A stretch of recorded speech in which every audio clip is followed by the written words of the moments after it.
This tutorial provides an introduction to costs management and rules, as well as options for funding. Costs management and budgeting.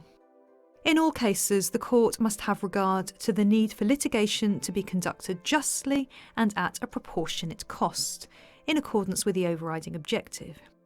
In certain cases, the rules relating to costs management and budgeting will apply to enable the court to ensure the costs incurred by the parties are managed and remain proportionate. The cost management rules apply to all claims allocated to the multi-track, unless the amount claimed is in excess of £10 million, the claim is brought on behalf of a minor, the claim is subject to a fixed costs regime, or the court orders otherwise.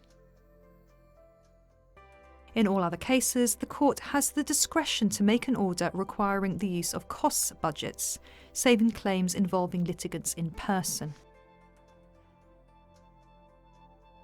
Filing and failure to comply.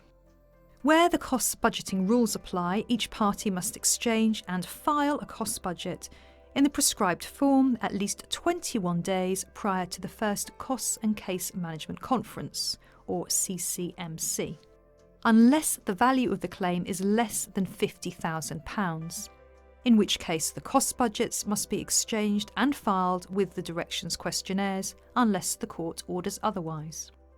If a party fails to file a costs budget by the applicable deadline, he will automatically be deemed to have filed a costs budget incorporating only any court fees he may be required to pay during the course of the proceedings.